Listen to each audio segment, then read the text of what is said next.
Hello guys, कैसे हैं आप सब। उम्मीद है कि आप लोग अच्छे होंगे। दोस्तों, इस वीडियो में हम मॉन्ट्रियल प्रोटोकॉल के बारे में समझते हैं। मॉन्ट्रियल समझौता क्या है और ये कब आया और ये जो है किस गैसों को रोकने के लिए जो है बात की गई, तो इसके बारे में पूरा डिटेल में बात करेंगे। तो वीडियो के लास्ट तक जरूर रहेंगे।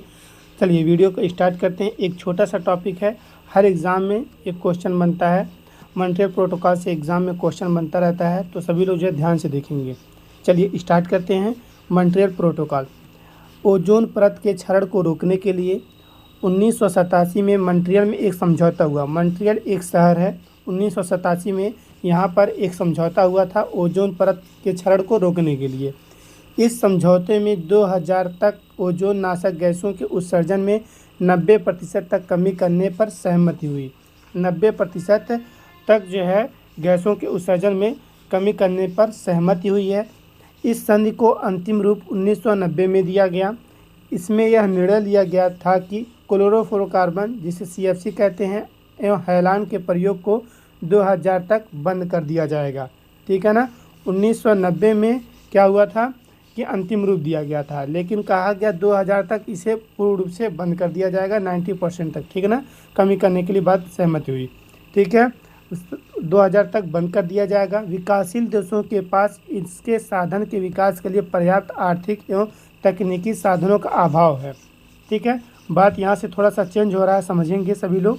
क्या कह रहा है, विकासशील देश जो विकास नहीं कर पाए हैं, ठीक है ना, विकासशील देश के पास इसके साधन के विकास के लिए पर्याप्त आर्थिक एवं तकनीकी साधनों का अभाव है, अतः उन्हें 10 वर्षों का अतिरिक्त समय दिया जाएगा, यानी 2010 तक दिया जाएगा। किसको? विकासशील देशों को। ओजोन गैस के क्षरण को रोकने के लिए विकासशील देशों को आर्थिक एवं तकनीकी सहायता देने की भी बात कही गई, इस संधि में की गई। भारत को इसके लिए 1.9 अरब डॉलर धनराशि उपलब्ध कराई जाएगी। ठीक है ना, ये कराई गई थी। समझ में आ गया? पूरा डिटेल में समझ में आ गया। चलिए अब यहाँ से समझेंगे सभी लोग। अब यहाँ से ये लाइन समझेंगे, बहुत ही हाईलाइटेड इंपॉर्टेंट लाइन है। क्लोरोफ्लोरोकार्बन, जिसे CFC कहते हैं, के विकल्प के रूप में हाइड्रोफ्लोरोकार्बन HCFC हाइड्रोकार्बन एवं अमोनिया का उपयोग किया जा सकता है। समझ में आ गया ना। इसके जगह पर ये इस्तेमाल किया जा सकता है। अब इससे कैसे क्वेश्चन बनते हैं तो वो हम देखते हैं। और आपको बता दें, UGC की प्रिपरेशन के लिए पर डे क्लास चलाया जा रहा है, तो सभी लोग चैनल से जुड़े रहेंगे। UGC नेट और PGT जितने भी टीचर वाली जो वैकेंसी होती है, अपडेट नोटिफिकेशन और चेंजिंग और एडमिट कार्ड, जितने भी नोटिफिकेशन आते हैं मूनलाइट स्टडी चैनल के थ्रू दिया जाता है, तो सभी लोग चैनल से जुड़े रहेंगे। चलिए आगे बढ़ते हैं। यहाँ से क्वेश्चन अब स्टार्ट होता है, सभी लोग ध्यान से देखेंगे। ये सभी क्वेश्चन आपको जो है देखने को मिलेगा। तो जो है ये क्वेश्चन आपके एग्ज़ाम में पूछे गए क्वेश्चन है। ठीक है ना, इस क्वेश्चन को ध्यान से देखेंगे। मॉन्ट्रियल प्रोटोकॉल में हुए किगाली संशोधन में SFC के उपयोग में 2040 के दशक के उत्तरार्ध तक निम्नलिखित में से किस सीमा तक कमी करने का विचार किया गया? ठीक है ना, समझ में आ गया? A, B, C और D। ठीक है, आगे बढ़ेंगे। आपको बता दें, यहाँ पर पूरा डिटेल में आप समझेंगे।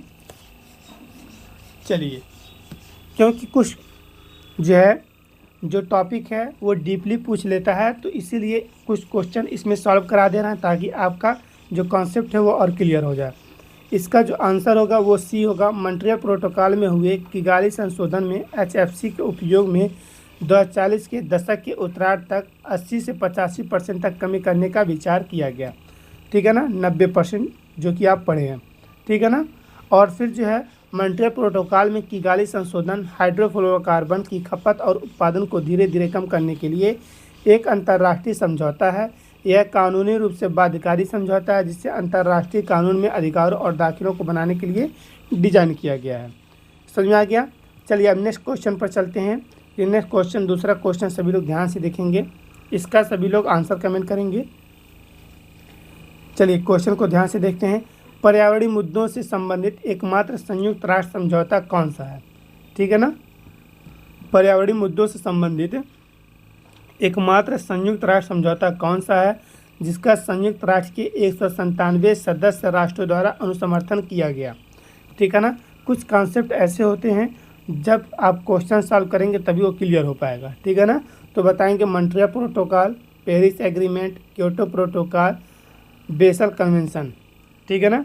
इसका जो ऑप्शन होगा वो होगा मॉन्ट्रियल प्रोटोकॉल 1987। ठीक है ना, जो आपको बताया गया 197 सदस्य राष्ट्र द्वारा अनुसमर्थन किया गया। ठीक है ना, ए इसका आंसर करेक्ट होगा। चलिए अब आगे बढ़ते हैं। 3 नंबर क्वेश्चन पर हम लोग पहुंच चुके हैं। इसको ध्यान से देखेंगे सभी लोग। एक एक कॉन्सेप्ट को हम लोग क्लियर करते हुए चलेंगे, एक एक टॉपिक को लेकर के चलेंगे। विकासशील देशों में नगरीय ठोस अपवर्ज्य की संरचना में खाद्य अपवर्ज्य के अंश की प्रारूपी सीमा क्या है? 10 से 15%, 20 से 30%, 25 से 35%, ग्रेटर देन 40%, 40% से अधिक है। सभी लोग बताएंगे विकासशील देशों में नगरीय ठोस अपवर्ज्य की संरचना में खाद्य अपवर्ज्य के अंश की प्रारूपी सीमा क्या है? ठीक है ना। चलिए आगे बढ़ेंगे। यहाँ से आप देखेंगे इसका जो आंसर होगा वो डी होगा, 40% प्लस। ठीक है ना, जो आप देखें ग्रेटर देन यहाँ पे लिखा हुआ है ना, देखेंगे ये ग्रेटर देन लिखा हुआ है, यही आपका ऑप्शन करेक्ट होगा। चलिए यहाँ से इसको करेक्ट कर लेंगे और इसको समझेंगे। विकासशील देशों में नगरीय ठोस अपवर्ज्य की संरचना में खाद्य अपवर्ज्य के अंश की प्रारूपी सीमा 40% से अधिक है। ठीक है, अब आगे बढ़ते हैं। 4 नंबर क्वेश्चन आप सभी के सामने है। ये क्वेश्चन क्या कह रहा है देखेंगे सभी लोग। निम्न में से कौन से समझौते अभिसमय प्रोटोकॉल सदस्य राष्ट्रों पर विधिक रूप से बाध्यकारी है? ठीक है, विधिक रूप से यानी कानूनी रूप से बाध्यकारी है। विधि मतलब कानून। ठीक है ना। कन्वेंशन ऑन बायोलॉजिकल डाइवर्सिटी, जैव विविधता अभिसमय, Kyoto protocol, Montreal protocol, Paris agreement. तो आप सभी लोग बताएंगे। चलिए ध्यान से देखेंगे। Kyoto protocol, Montreal protocol, Paris agreement, कौन सा सही है? देखेंगे सी ए मॉन्ट्रियल प्रोटोकॉल। अब जिसमें सी नहीं है उसको हटा देंगे। ठीक है ना। अब आगे बढ़ेंगे। ठीक है ना, आप लोग सभी लोग कमेंट में बताएंगे इसका ऑप्शन क्या होगा। ठीक है ना। और यहाँ पर देखेंगे क्वेश्चन नंबर 5 है।